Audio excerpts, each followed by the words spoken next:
Good morning and welcome to another episode of the Happy Head podcast. My name is Paul, and today I have got the wonderful Nicolene with me. Good morning, Nicolene. How are you doing? I'm good, thank you, Paul. How are you? I am splendiferous. Thank you very much, Nicolene. Just before we went on air, as always, we're having a quick chat, and we were kind of talking about art and creativity because I was admiring the wall art behind you there, and we were kind of discussing how, as grown-ups, we always expect a tangible result from any kind of effort, and we were kind of talking about that, saying that it's a shame because if we did more things without expecting a result in business and in life, we'd probably get further. Yeah, that's so true. That's so true. I was thinking while we were talking about that, how even today, even in all the businesses that I have, I want to bring back some of that creativity into my business through asking my staff actually more about what do they think, where do they think we can improve and do better, and just grow even more. And it's something that as a leader we always say, yeah, we want to hear what other people have to say. We want to include our team, but we sometimes forget to do it on a more regular basis. So that's really something that I've made a mental note for myself to just bring back into the schedule and do it on a weekly basis. Wow, can we just rewind for a second? Because you just said all my businesses. So you don't just have one or two or three. How many businesses do you actually have? Currently, we have seven. Oh my goodness, seven businesses.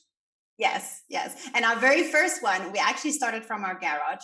My husband and I got married, and literally the day after we got back from our honeymoon, we decided to open our own business because he was a foreigner in our country and it was just easier for us to do our own thing. And initially, Paul, it started out that I would help him out for a couple of weeks just because there was a slight language barrier, and I would just help, give him the reins on things because I love sales.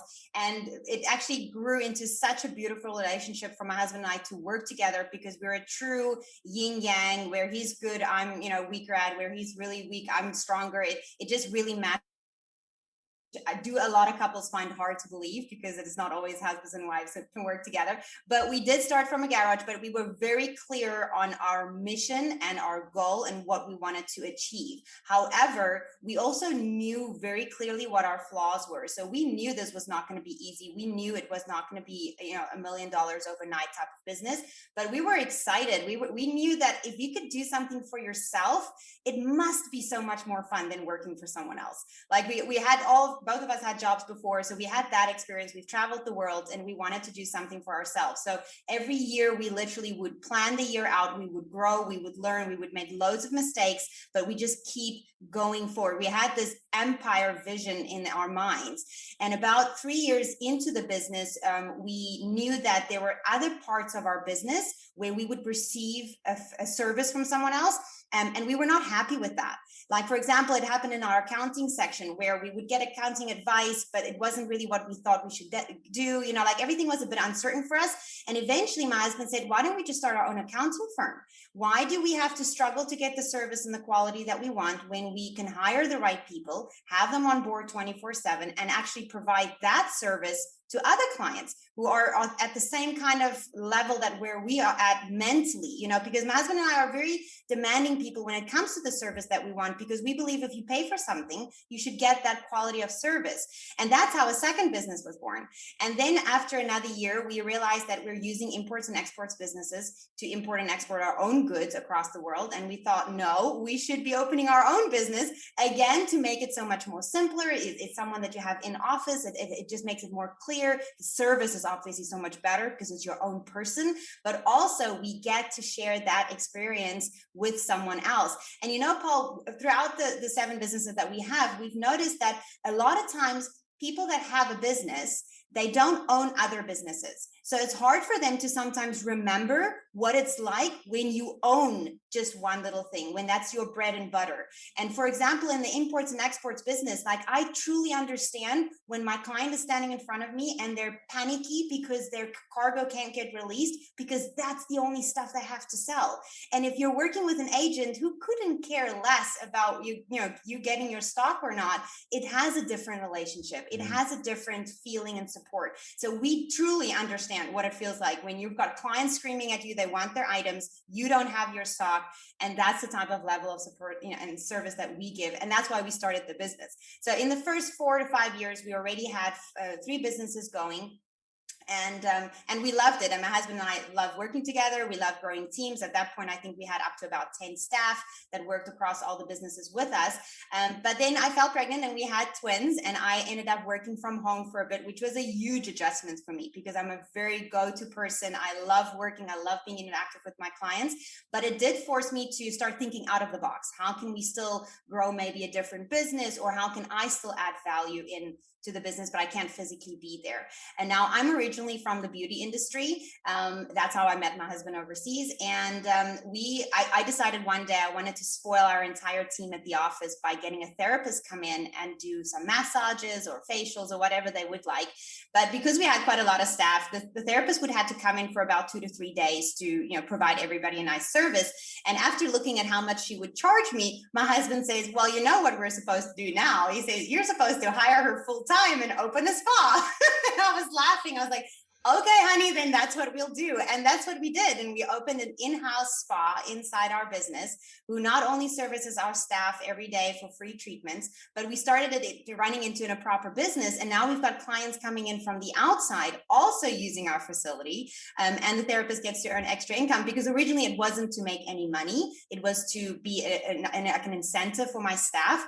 But when the therapist is available and we could make money so that she can buy better equipment and have a higher salary, I'm all for that. So that's how another business of us was born as well. But my biggest baby, Paul, and you must interrupt me if I'm talking way too much, but we about 4 years ago, I said to my husband, I do feel this urge that we're meant for more. There's something different that we're supposed to go into. Now, we've never been in the food and beverage industry at all, but we both love coffee. We love going to coffee shops, and eating out is something that's a big spoil for us. That's how we kind of spoil ourselves. We don't go on vacations much, but we realized that here in South Africa, the cost of coffee was very expensive. And we also noticed that the regular person, the day-to-day person, cannot go to a coffee shop every day. And it's almost like that is a very big treat for them. And I said to my husband, like, that's just not right. I said, everybody should be able to afford a good cup of coffee every day. I said that in some cultures, especially in America and in the UK, people drink coffee every day. I said, you should be able to do this. And we started looking into how can we make it more affordable? How can we get people to come in once or twice a day into the coffee shop? So we created a very different brand where it's a very low-cost coffee shop, but it offers everything from sandwiches to pastries to cookies to cakes to everything you can think of in a regular coffee shop. You can find at our place with all the hot and cold drinks, and everything is going for 10 Rand. Now, in the UK, that would be about 60 or 70p. In the United States, that would be like, well, no, I think that would be less for the UK. I'm not even sure. Because I think in the States, it's about 65 cents every item would cost. So to round it off, it would be like a dollar store or a pound coffee store. And it was just so welcomed by the community. It really was just a place where people could not believe it. They all thought that everything would be crap. They actually came to take a look and see what could you get for this low cost. But long story short, we opened 3 branches in the first 2 months, but that was specifically because we placed the stores in different areas to see if the brand would work. So one was in a very busy place, one was in a very hidden little alley where we thought people wouldn't find us, and another one was just in a normal street where there's loads of traffic. And all 3 locations did exceptionally well. The market really welcomed this, and it really did draw the attention of the person that usually would only spoil themselves once or twice a month to go do something. Now, I've used this model, this specific way of thinking so many times with my own clients when I help them build franchises. Is I always say to them, what can you do in your own niche that's just very different from everybody else? And it doesn't have to be that you have to be cheaper. It's sometimes that you have to offer something that no one else is offering just because the people might be asking for it. And it's really just sometimes you have to play the wild card and just try something different. And that's what we did. So about a year later, people were overflowing us with information on how can they be a part of our brand family. And we started thinking of franchising. And this was not an easy choice for us to make, because we've always heard bad things about franchising and how people come in and steal your design or your idea. But I really could see how my 5 stores after the first year because we had 5, how I've changed millions of lives. And every single day, Paul, we'll still get people that go, oh, wow, I didn't even know you guys are here. And this has been 4 years later. And we still continue to trade at the same price. And we still get thousands of customers to our stores every single day. And I knew that I wanted this to be bigger. I wanted to impact more people with my product, whether or not I owned the store or someone else, that did not matter to me. And the only way I could do that was by doing the franchising model. So we made it custom to ourselves. We've made it so easy to join. It's easy to expand. It's not corporate. We didn't want to make it red tape. I don't believe life has to be difficult. As long as you find the right people with the right mindset and heart that can share your vision, I believe that you can grow together. We've had, over the past 4.5 years, I think we've had one person that applied where even during the application process, we could tell that they would not be a good match. And that's where we ended it. But every single person that has joined our family have truly been the person that's always dreamt of owning their own coffee shop. It's someone that's sitting at home that they might not even need it for the financial benefit, but they feel like they need to give back or they want more for their life. And when I go visit them now, you can see that they are truly in their full potential. And that makes me feel very happy. So literally last week, Paul, sorry, we sold on our 24th store. So now we're at 24 and I'm super excited about that. Wow, take a breath. Take a breath.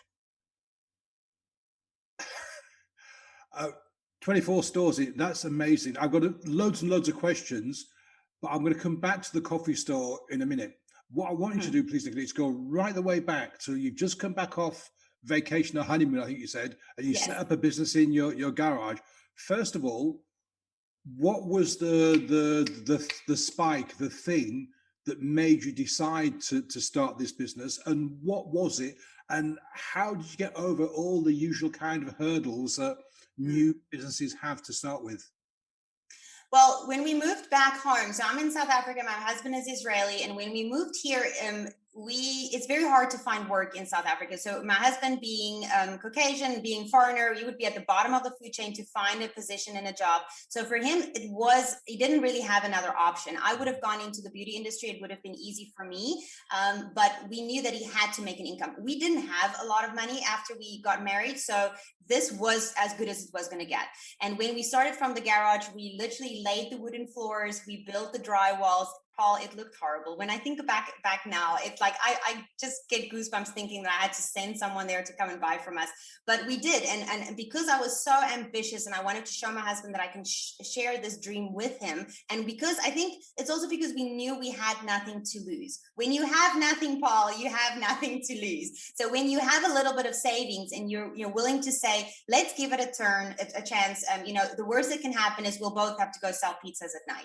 That's really the reality for us. Like I listen to a lot of great financial people like Dave Ramsey and all of these guys. And they always say, like, if you're in a tight spot, you need to hustle. Like if you have no money to pay your bills, you need to go out at night and deliver pizzas. You need to babysit other people's kids. You need to, go walk some people's dogs. There is work out there. You just need to work. So I think our mental state was ready to work. And that's what we did. We would work, 18 hours a day, sitting in front of our computers, sourcing clients. So we started a security business where we would import goods from Israel and then sell them to the trade, which means other security installers here in South Africa. So we were not selling them to the public. We would be selling them directly to the trade. So we became like a distributor. So you're like a distributor / wholesaler. And when you say Yes. security stuff, you're talking about like cameras and alarms. Yes, CCTV cameras. That was the only product that we did in the beginning, and which was great because, again, hard for me as a female going into a men's world. It was very shocking, Paul. And I'm talking about 14 years ago. This is when we started. How the men would be very friendly to me, but again, as if I would know nothing. They would automatically assume, you're a woman, you don't know what you're talking about. And I made it my job to know more than my husband about the products because I wanted to be able to sell. I think women are good at selling. So I just needed to know my facts. I needed to know what the cameras can and cannot do. And I'm a very honest person when it comes to selling. And I always start off with that. I always say to someone, don't buy this, it will not give you what you want. You need this. And I'll tell them why. And I think sometimes in sales, people forget that because we're always thinking people just want to buy or we just want to sell. But by sharing your true honesty and say to them, none of this is going to work. Like, they even appreciate that more if you can be that honest. And so that's what we did. And for the first year, we ran it from the garage. In one of the hottest towns in Cape Town, which was not nice. We didn't even afford aircon. It was bad, Paul. Like, really, this was not a romantic start. But then after our first year, we realized people will take us more seriously if we could be in a store, if we could have a shop front, if somewhere. But before we could do that, my husband and I realized that a lot of times stores will open and close fast because they don't keep in mind that you need to have an income, almost like a little separate income that will cover your rent and your expenses so that it doesn't eat out of your current business. So we knew that when we moved out of the garage, we were not paying rent for that space. We didn't have a lot of expenses, but now we're renting a space. There's a lot of expenses that come into play. So we decided from the start to bring in an extra product. And this was products that the public could buy. So this would be like your pepper sprays, your home security kind of little things like panic buttons, garage door buttons, things that was needed by everybody, but anybody could sell them. But we knew exactly, like we worked out, Paul, to the cent, how many we need to sell just to cover the rent. Right. So that every month there would be no panic where the rent money is going to come from. And I think sometimes now that's what's holding people back is to go to that next store or open that next location because they think, oh, how am I going to pay this? But if you know, like I know I need to sell, let's say 5,000 cups of coffee and it's going to cover my rent and I'm okay, then I don't worry. But it's because you don't know that you have all this pressure of how much to sell and how much that we make, that it's more unclear for you. And I think the more clear we can become on our numbers, the much better your growth process would be in your business or in yourself or in anything else that you want to do. When you start a business, do you that's two sides to this question. Do you think you have to be driven and ambitious to make a business work? Because I want to say yes. Well, the thing is, so many businesses start and so many businesses die within that first kind of 18 months, 2 years. Yeah. And yes, you've got to know your numbers. Yes, you've got to have a good product. But I think personally that the only way you actually push through and get a business to get beyond that first couple of years is to be driven and ambitious and to actually want to offer a service, a better service than anybody else. Yeah, you definitely need to have that. And you need to have a very clear vision of what this would look like for you in 5 or 10 years. So sometimes people get so frustrated with that question, like, where do you see yourself in 5 years? But there's a reason for that, because success does not happen overnight. You have no idea when you start the first day in your business, how hard it's going to get. People think, oh no, I'm ready for hard. You have no idea. When you have no sales and you've got bills coming through and you're panicking, like, where is this going to happen? It's a low point and you want to give up at that point. So you need to have a bigger reason, a bigger why that you keep working towards, and you need that plan. I also, Paul, believe that you need to have a support system. You need people in your life that motivates you, that knows you so well that they can tell when you're going down. They can tell what it is that they need to tell Paul to make him feel better today, or what will keep him motivated. You need those people in your life as well. So entrepreneurship is not supposed to be a lonely journey. It's supposed to be somewhere where you collaborate with other people. And what I would suggest to someone that's starting out today, or even if you've been in business 5 years and you just feel very lost, find someone that's a year or two ahead of you. Don't go too ambitious and follow people that are 10, 20 years ahead of you, because you will lose sight of what you want, because for you it will feel too far ahead. But if you have a coffee shop, let's use myself as an example. If you have a coffee shop and you know someone that's been 2 years ahead of you, use them as your anchor. Use them as someone that you can learn from. Go and talk to them. Paul, it's so funny when I tell my clients to go have a cup of coffee with their biggest competitor or with someone in their niche just to talk. They think it's funny, but I always say that people are willing to help. People are willing to answer questions. You don't have to think that you're stealing or begging for information. You're learning. And if you can learn from someone that's just a bit ahead of you, it will make it feel more achievable. You will feel like it's in your reach, and you can stay on track. And remember, Paul, we're all examples for people behind us. Like, if you start a business today, already you're an example for someone that's still sitting on the couch, dreaming about their business, being too scared to go after it. And they're looking at you thinking, oh my goodness, she's starting this thing. She is so brave. She's so amazing. And actually, you haven't even done anything yet. So I just think people need to like praise and worship themselves a little bit more, but remember that you need to find something to work for. So yes, a lot of ambition, a lot of energy is needed. You need that clear vision and goal and a plan. Because Paul, if you have a plan, if you know what your goal is for this week, for this month, and that's truly what you focus on, anything can really go around, you can go wrong, but you can still stay focused, which I think is important, because I've had opportunities in business where we forgot to plan for the week or for the month. And by the end of the month, we realized we didn't do as well as we could have. We didn't actually sell so many of this thing because we were promoting something else more. I'll talk a little bit later, Paul, about the 20-80 rule that we use very well in all of our businesses. And that's when we focus on what sells and what doesn't sell. But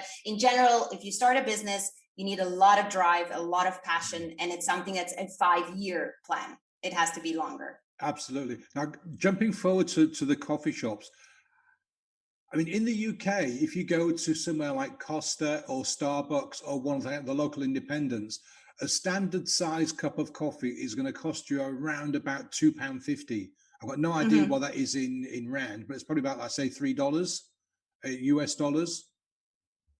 Yeah. So yeah. my question is, how can you afford to sell your products in your coffee shop for such a low price? How do you, is it you get loads and loads and loads of throughput? Do you encourage people to come in and go, a quick turnaround? Yeah, How do you get it to work? Yeah, it's a little bit of everything. First of all, Paul, and people will not like me for saying it, but things are not that expensive. Now, this is the first thing that we realized when we started the coffee shop idea. I went to over 30 roasteries and coffee shops in town to go taste their coffee and to get pricing on beans and how much will it cost. And I was shocked to know how cheap it is. I was really shocked. I was like, no, this can't be. Like, how much is it really? It's almost like I thought they were lying to me. And then the only aspect that actually makes a cup of coffee really expensive is the milk. The milk is usually the biggest aspect to it. And yes, in coffee specifically, if I use my own example, there's different grades of beans. There's different quality of beans as well. For me, I have a rule in all of our businesses. If I don't like the product, service that we've got available, I cannot sell it. So everything that we have available in our coffee shop today, I eat and I drink. Because it's maybe not the best model to follow. I know a lot of people will say sell, maybe like sushi, and I don't even eat sushi. But for me, it was very important because then I can truly sell it. I could truly sell you into anything that I've got available. But when we went past the coffee section, I said to my husband, we need to offer something to eat. And if we can get something that people can eat at the same price, it's a no-brainer. People will buy 2 items easily. And I remember, Paul, we had over 30 people come to our offices. This is now confectioneries, bakeries. People would come to us with the tiniest little finger foods, if I can call it that, to sell to me because they knew my price was going to be really low. And I was just shocked. And I said to them, no, I'm sorry. I don't want to sell people, a half a bite of a donut for that price. I said, this is ridiculous. I said, if you want to grow with me, if you want to become an empire, because I'm going to open a load of branches, I need you to come down with your price. Now, Paul, this is one thing that I always teach my clients. And when I help my clients franchise, I say you need to become a negotiator, like at best, because you need to realize you have power. You have the ability now to negotiate better pricing because you are going to build 10 stores. And when you have 10 stores, you can ask for half the price on stuff. You can ask for faster delivery. You can ask for better invoicing. You can ask for better payment structures. There's so much you can ask for. And most people don't start there. They don't even think of asking for those type of privileges. But we started it before we even opened our first store. So I started by saying to the bakery, I'm going to have 20 stores eventually after 2 or 3 years. Do you want to be my partner? This is what I'm going to sell it at. I cannot pay more than this. Can you create me something that I can sell at this price? And they came back, the ones that were interested, with a product that was big enough for my eyes at the right price. And that's what we were able to do. And Paul, you won't believe it, but there are still items on our menu today that we started with that I'm now paying cheaper for than 4 years ago. So just to explain to people that when you have, like I have 24 branches now, I have power to ask for better pricing because I'm not selling 10 cakes a day. We sell over like 3,000 cups of coffee every single day. We sell over, I think it's 1,000. So I don't want to lie to you. I think it's like over 1,400 donuts a day across the stores. So I have power when I ask someone to make me a new recipe on a product because they know, they take me seriously. They know Nicolene will sell that. And when I say to them that my next 2 years, I'm going to be at 50 branches, they can already envision what their business will look like when they stay with me. And that's the power of collaboration, Paul, because you don't have to franchise, you don't have to grow your business like that, but you can even collaborate with your current suppliers, whether they supply your stationery, whether they supply you your clients. You can collaborate with people in this way so that there's a mutual benefit because my suppliers know I'm one of their biggest clients. And this is where the relationship grows. But I started off with one store. So I think it's when you share your vision and you share your goal with those people, the right ones will stay. I mean, not everybody stayed. People were saying from the beginning, no, your business will never work. I mean, we had the most interesting comments, and I think they obviously don't agree today, but we got people's feedback and I was very open to everything, but I was very clear on what I wanted, and I was not going to bend for that, even if it meant that I would have to go into my house kitchen and bake, and I cannot bake to save my life, but I would come up with a recipe that will fit the pocket of what I wanted to spend on it. But I'm also guessing, Nicolene, that a lot of the people that came to potentially work with you were taken in by your passion and your drive and your enthusiasm, Yes. even before you had your first store. Because let's imagine you were not half the person you are character-wise, and somebody had come to see you. Well, I'm thinking of opening a store, and I might sell, 6 or 7. They are not. There's no passion. There's no drive. There's this person is never going to have one store, let alone 50 or 100 or 500 Yeah. stores. So again, a lot of what we're talking about here comes down to the personality of the person who is doing the negotiation, coming from a Yeah. place of passion, coming from a place with, I don't want to use the word mission, but because it's overused, but with a vision of where they want to be in 5 or 10 years time, and the goal of Yeah. having X number of stores. Then people can go, wow, this person has got the drive to open store number 1 and to get the people in, and number 2 and number 3 and number 4 and so on. This is Yeah. something that we want to partner with. I mean, God, 1,400 donuts a day. It's a lot of donuts Yeah. in bakery And today.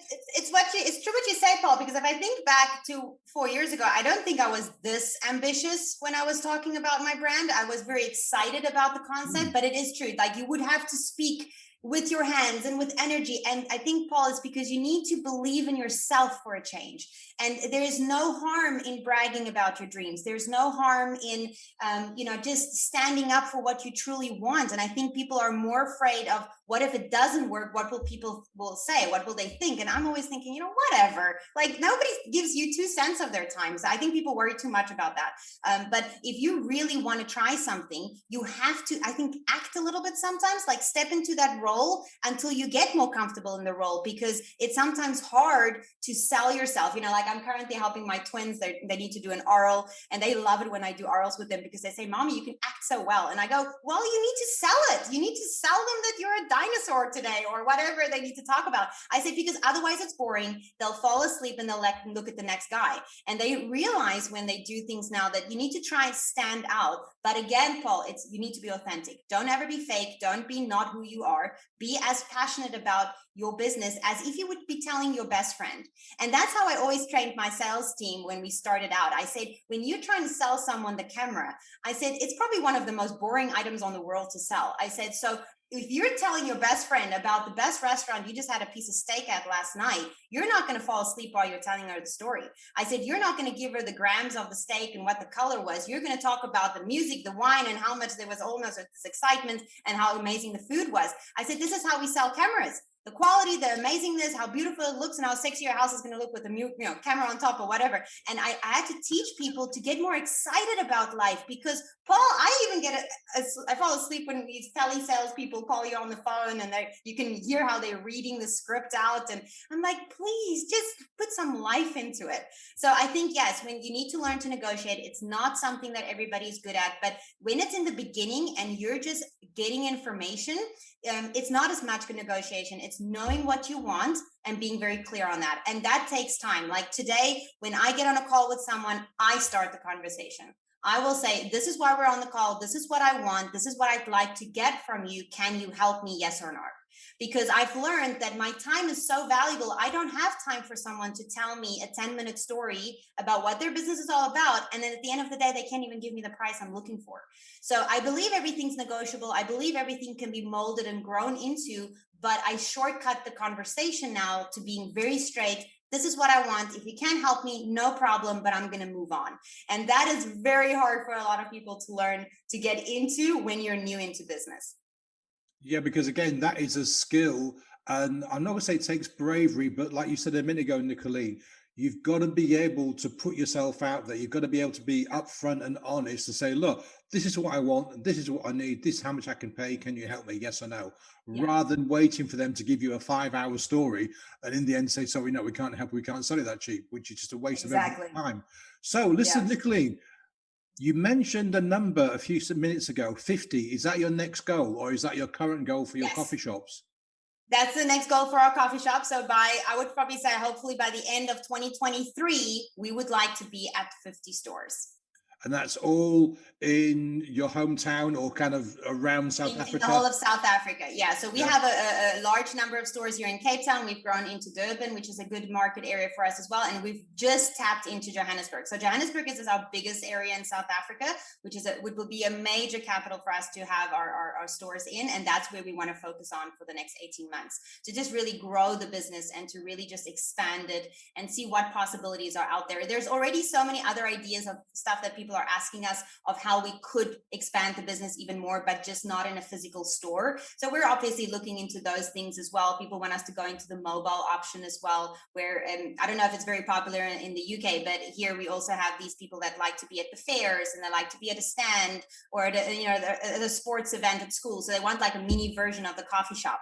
And we've had this since day one. People have asked us, but we wanted to focus just on the store for now. So maybe now we'll start looking at something else that we can venture. And Paul, this is all different, passive income streams that the business will create to grow even more. We're actually looking at expanding our business even more, where we can start making some of the items that we're selling instead of just using suppliers. We're looking at buying out some of our suppliers so that we can take over their chain. So when you grow a business, I'm reading a very good book about how to become a billionaire, and it's not about the money, it's the way they think, Paul, and it's thinking about what you have today and how can you just make it more. So it's not starting new things, it's not always like reinventing a rocket to space, it's just saying, this is what I'm doing every day anyway, how can I just make money from it?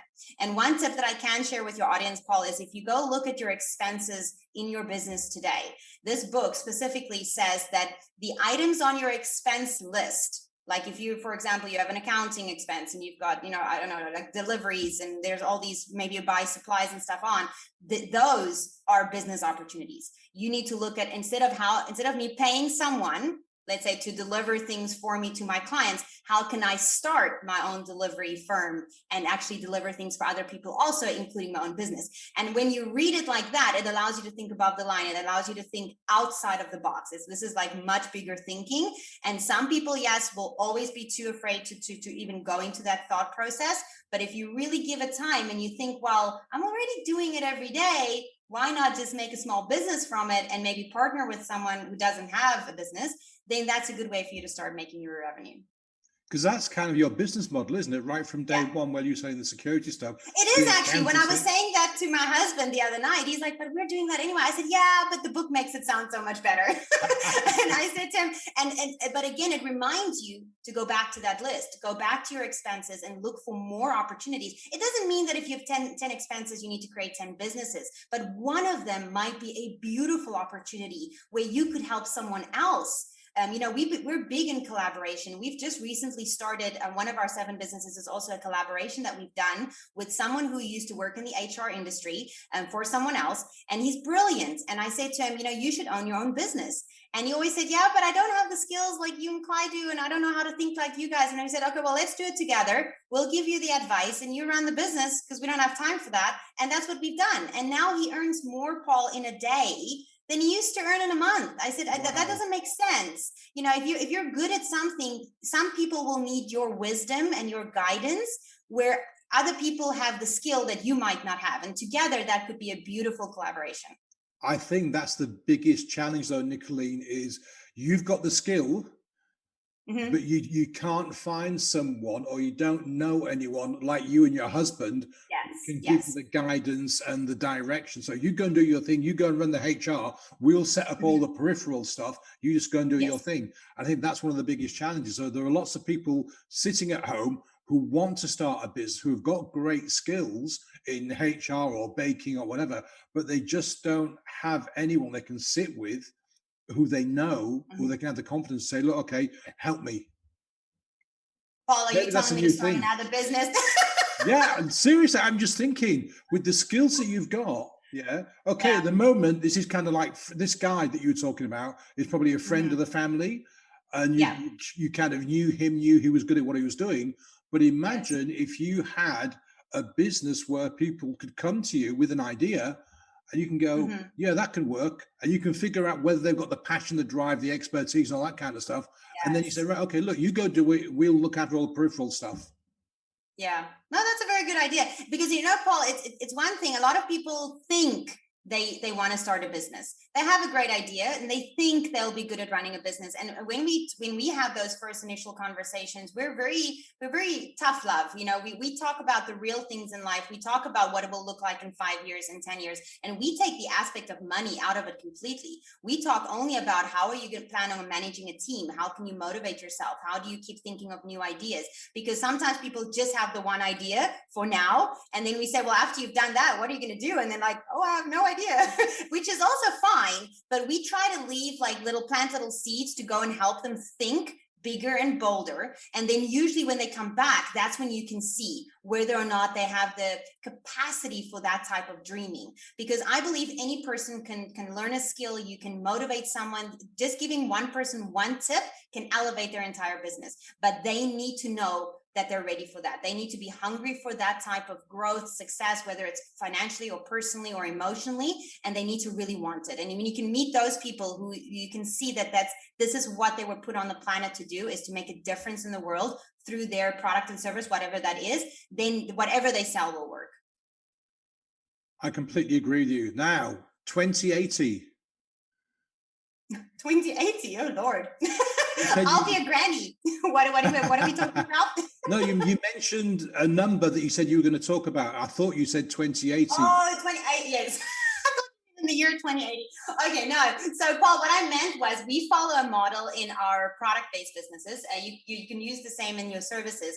But the 2080 rule is that they say that 80% of your income usually comes from 20% of your clients, or 20% of your products that you sell. Now, when you are in a product-based business, this is very crucial to really go look at, because sometimes, even we do this sometimes in the coffee shops as well, I know exactly which 20 items brings me in the most money. And then if I don't keep my finger on it, my marketing team will sometimes promote items that don't even make us money. When instead, if you just focus on the things that make you money, you will make more money. But it's in any business we do that. We always want to put some attention on the new product, which is great. But remember, if something's working, don't change it. You can add to it, but you don't have to change the whole model. And just recently, Paul, we're making massive changes in our very, very first business that we started. That's still running. It's still our main empire that we've built, the security business. And we're looking at who are these 20% of people that's bringing in 80% of our money, and how can we let the rest go? Because if you think about it, Paul, if you service 1,000 clients, if you have a big business and you've got 1,000 clients, but only 200 is really bringing in all the money, why on earth would you want to give any attention to the other 800 that is giving you issues, that's causing you more paperwork, that's causing you more staff, all of the mumbo jumbo that goes with it, when you can actually work less and probably make the same money with those 200 people? And then, yeah, probably more. Yes, exactly. So now that's what we're doing. We're restructuring the business, and we're looking and seeing who's those 20 people, what type of businesses are they, and how can we get more of that? Like nailing down even more. And I love being on the online space, because people hate saying, oh, I need to niche down. But I've learned the hard way that the more you're wide, the more you're not helping anybody, and you've just got too many clients coming your way that's the wrong clients. But if you know that you've got this specific client, you know they buy from you, they're already doing it, you just need to go find more, like let's say it's a blonde woman, she's 44 and she's got 3 kids. Like, that's your audience. You don't want to look at anybody else. It will make it easier to find, because that's what your advertising will talk to. But it's only when you really nail it down. So I would advise people to actually go look at their menu, any services that you've got, look at the 5 things you sell, but look at which ones are actually bringing in the most money. And then ask yourself, am I promoting this specific item more than the rest? Or am I promoting the other little ones more because I'm hoping they'll make me more money? And if you are just going to be planning out your next month, plan on promoting the bigger ones more and see how your revenue will actually naturally increase, because now you're stepping into your true self. You're believing that my 80% is the right stuff, and more will just come your way. I truly believe that. No, it's a fact, isn't it? I mean, yes, if you're running a coffee shop, you can't just sell 10 items. Yes. You've got to have the variety, but obviously the biggest sellers are the ones that have the more display space and are more visible, and the other stuff are kind of on the periphery. So and that makes complete sense. It's the same with everything, isn't it? You have to focus on your best sellers. If you don't focus on your best sellers, then you're wasting time and effort and energy and money on everything else. Yeah, and you need to also know which ones are not making you money, and to really take them off the list, because they do take your time in some way or form. They do take up refrigerator space. They do take up paperwork. They do take up your money. And if it's not part of this 80% of your income, look at how you could possibly move them out, and look at what could you maybe then add that fits into the 80%. That's just a better fit. It's just asking yourself more questions and being honest with that, and just stepping into that space more.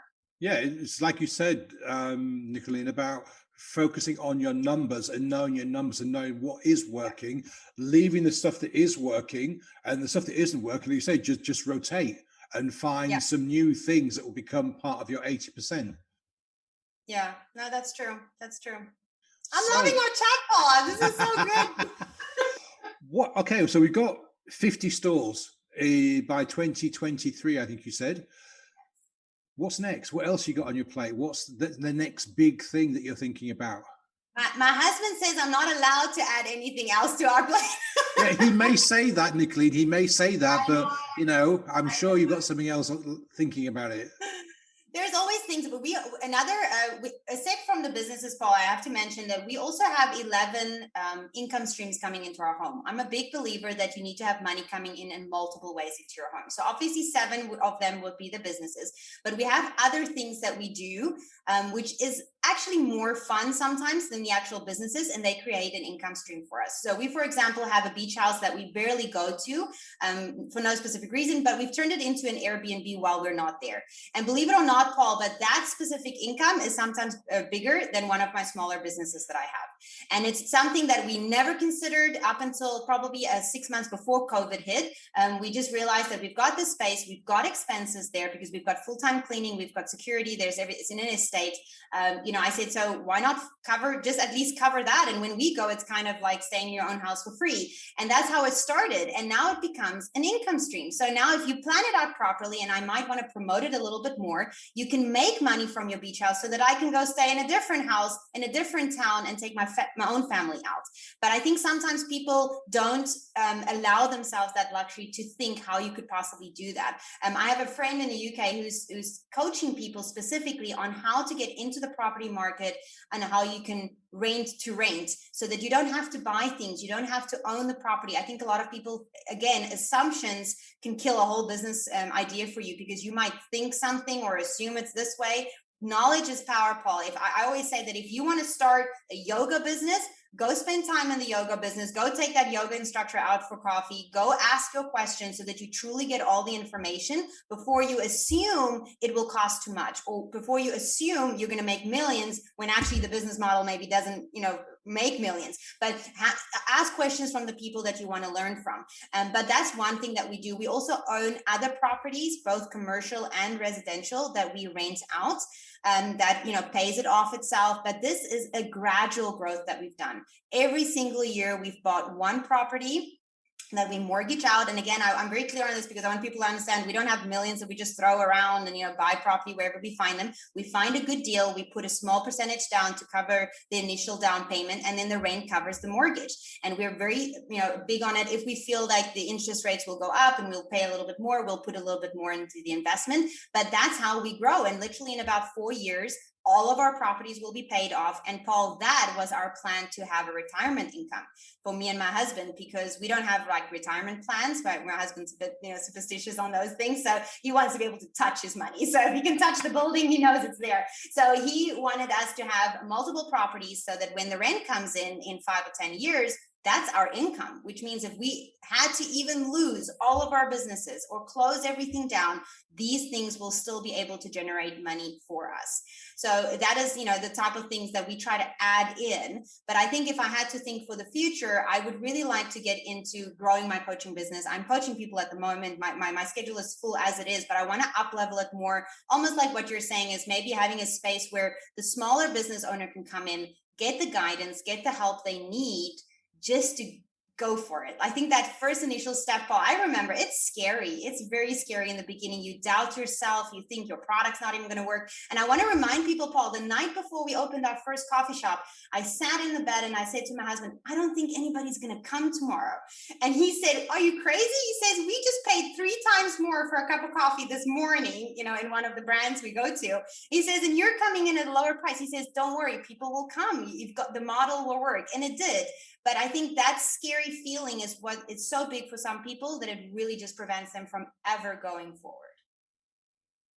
Yeah, it's the stepping into the unknown. I mean, with the coffee shops, you kind of already had quite a few years of business experience behind you. Yes. So even though you thought in the back of your mind that people weren't going to come, you knew people were going to come because you'd done your research, you'd been around Yes. all the coffee shops, you knew the pricing. So you'd done the work up front. So you had a really good idea that this thing was going to work. Even if it only worked for a couple of years, it was going to work. But I love the Yes. fact that you have these plans and all these different income streams, and you're prepared to look at stuff from a different angle, a different viewpoint, to see if you can actually help you, your clients, and the business, and can add to things over time. A lot of people, like you said earlier on, Nicolene, they'll focus in on the one thing that they're doing, and they kind of miss out all these potential opportunities because they're not looking or not thinking that they can do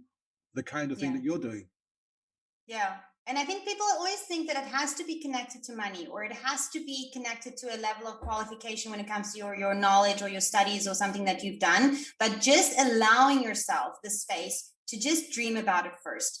Surrounding yourself with people that think like that all the time. Paul, that's something that we've changed so much in the past couple of years. Like, we don't have a very big circle of friends, but the people that we hang out with, if I had to stand up in the crowd and say, I'm going to open up, like a gas station tomorrow, nobody in that conversation will doubt me. No one will say, are you crazy? No one will. It will just be like, okay, can I buy one? Or can I help you? Or, like, what do you need from me? Like, there's support because no one thinks you're crazy. And if you don't have that, if you have family or friends around you that every suggestion you make, there's negativity or self-doubt, even when it comes in the form of humor, you need to find a different group to share your dreams and goals with, because it's so much nicer, Paul, when you say, I'm going to start a podcast, and your friends go, heck yes, I'm going to share it with all my friends. Already you feel powerful. But if you've got people saying, no, but your voice is annoying, or you don't even know how to use a laptop, immediately your doubts start coming in, and then you don't do it. So this, I think, is one of the best advices that I could share with anybody, that if you do have a dream and you really believe in your heart that whatever you want to do is meant for greatness, then find that type of group of people where you can be connected. And unfortunately now there's a lot of Facebook groups and stuff you can join, but you need to be, I would say, in a mastermind or in a paid program where it's people like-minded like you. Because Paul, when you pay, you play. It's usually how it works. If you get something for free, and I've done that, I've coached people for free, their businesses are still where they are. People that have paid me thousands of dollars to work with them, they've built empires. And when you put money to the game, you are more hungry, you take things more seriously, you know that this is a serious thing. And then you step up into your space. So look at what is available around you, whereas there may be a niche that is the same as yours, where there's people a little bit ahead of you, and ask, how can I work with you guys? How can I learn from you guys? And how can I pay to be here? Because when you pay, when you're actually saying that I'm willing to pay to learn from you, you're already putting yourself in a different, elevation of a group. I was going to ask a question. I'm thinking, how the hell are you going to have time? Are you looking for more clients? Are you looking for more coaching clients? Do you have space for more clients? I guess the answer is I no. always have space, Paul. No, I always make space for my clients because I believe that the right people come to me. I've said no to a few clients just recently, just because the niche that they're in, it doesn't light me up. And not that the product wouldn't work. I've actually sent them to another person that I also know is very good in multiplication of locations. But I have to be excited about your product. I need to be able to see myself owning 20 hair salons or owning 20 pet stores, and I need to be able to see myself in that space so that my ideas can come in the shower, which is where they usually come from. Or when I'm driving in my car, I want to be able to call you and say, I just saw this sign, this is what you should be doing, have you been doing this? But if I'm stuck with a client where I truly don't feel connected and their brand doesn't even speak to me, I can't honestly help you. So I always say to people that if they're interested in finding out if their product, first of all, is franchisable, they can reach out to me so that we can chat. We can just see what their brand is all about. And if they really want to work with me, they can hop on a call with me so that we can also see if the connection is good. Because I'm a very tough love type of person, Paul. I'll give you all the instructions that you need to do, but you need to understand this is work. I did not make millions overnight. My business model now that we have in the franchise field, and this is why I love the model that we've created, is that I earn 6 figures every single month and I don't do anything literally to earn it, because of the model that we've created. So if you want to have a model that you want to create so that you can, I want to say, retire but still have an income, or you want to work less but you still have a fixed amount of money coming in, or you just finally want to get paid for all the hard work you've done the past 20 years, whichever way you want to see it, this is a good model to use when you can expand your brand across the country and other people get to help you do it. I don't believe, Paul, that we need to do everything ourselves. I have teams who help me grow my businesses. I have people that are doing things better than what I can do them, because I don't do everything great. And I'm very happy to do that. Maybe 10 years ago, I would have, argued that, no, I'm the best one that could do this thing or that thing. But now I would hire on a bat, like, just, if you can do it better than me and it saves me time and energy and even money, then it is a no-brainer. But yes, I'm in the position to maybe afford someone to do that. But Paul, we also just don't hire anybody. My husband and I are very closed off. We're very shy. Paul, so I'm interrupting myself, but up to about a year ago, I have never spoken out publicly about how much we earn and that I am the owner of my coffee shop. No one even in South Africa knew who I was. I would not share my success because I was raised, you keep your mouth shut about what's happening in your home. And when I went into the online space, because I got approached by people who just follow me on Facebook, I realized in order for people to truly believe you, they need to see what you do and see what you have. And just sharing that, Paul, it's scary. It's scary because you're scared of what people might think, what people will say. Not that I care about it anymore, but I know now that this is what I need to share. I need to share that I started in a garage. It was tough. We've lost things. We had to gain things. We've started new businesses. It is possible. And now I know that my mission is to share this story. There are women and men out there who have beautiful businesses, doesn't matter what it is, and they know they want to have more stores across the country. And I want to help them do that. Listen, Nicolene, I could talk to you all day, but I'm conscious of the time. Where can people reach out to you? On my Facebook, I'm Nicolene Elhadad. On my website is nicoleneelhadad.com. Everything is just Nicolene Elhadad. You can just reach out to me. You can message me. You can even email me at info@nicoleneelhadad.com. And then we can chat. If they just want to connect, I can reach out to them. Listen, it's been absolutely amazing, Nicolene. I really appreciate your time, and I thank you so much for this today. Any final words before we end today's show? I want to tell people to please start believing in themselves more. I want people to go after their dreams, go find that person that it becomes your avatar, your person, not your client, the person that you want to become, and make sure they're only a couple of years ahead of you. Don't go too big. Don't follow the whales. Follow the bigger fish in front of you, because that will keep you focused, that will keep you motivated, and then you can learn from them. But you need to make sure your circle is the right people. Go for it. Nicolene, thank you so much. Thank you for watching. I hope you've really enjoyed today's episode, because there's been so much information thrown at you from Nicolene there. If you're in a business, you want to expand your business, you want to do some franchising, get hold of Nicolene. She knows what she's doing. She's gone from a garage to 20 plus stores and another 25 stores in a couple of years' time. Thanks for watching. I'll see you again soon. Bye now.